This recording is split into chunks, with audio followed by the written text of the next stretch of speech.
So a couple of really general important points when it comes to stretching, especially with our clients and our athletes, is one, we do not stretch to the point of pain. Okay, so if we're engaging pain, then obviously what's going to happen is there's going to be a protective splinting. Okay, that is not what we want. Also, if we hold them for the stretch too long, too aggressively, what you will do is you'll activate what we call the inverse stretch reflex.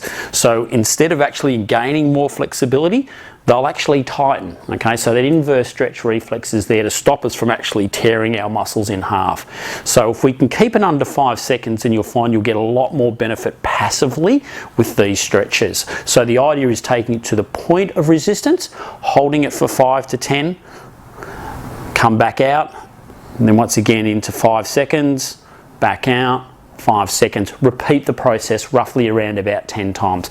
With your more experienced athletes, you can actually do it a lot longer. Sometimes I do it up to 20 or 30 reps of that.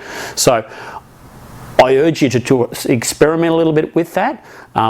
If you've got athletes that have issues with laxity around their joints, so that means a lot of looseness, they may be a little bit unstable. So once again, you also need to be really considerate about not overtaxing the joint itself. So if they are very, very flexible through those joints, then be aware of that. Now, stretching is highly debated, there's no doubt about it. You're going to have athletes that come in all types of flexibility. So some of them actually might be what we call hypermobile. So they've got literally too much flexibility, so they lack the strength. So stretching for those athletes, not always important, okay? Whereas you might have what we call hypermobile, so that's athletes and clients who obviously struggle with flexibility. So they're probably going to be the ones that you want to target a lot more of the flexibility. So it is really important to nurture and tailor exactly what sort of stretching program you're doing with your athletes and your clients. Now, stretching, once again, it's all about just general tension, okay? And as I said before, not pain. So let me explain that general tension. That is when we're taking the joint into the first point of resistance, okay? That's where we hold, okay? We don't go to what we classify as the pathological end range.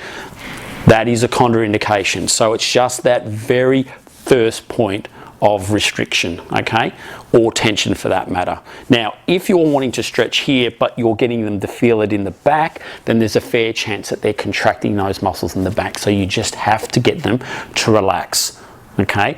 Now, some athletes and some clients will do that naturally, not a problem. Others will struggle with that. So it takes a little bit of time for you to get used to doing some of these stretches. So obviously always ask for feedback with your clients, okay, and your athletes. It is imperative, because at the end of the day, they need to be able to do some of these stretches at home or when they're away on tour. It's the same as the self-massage stuff.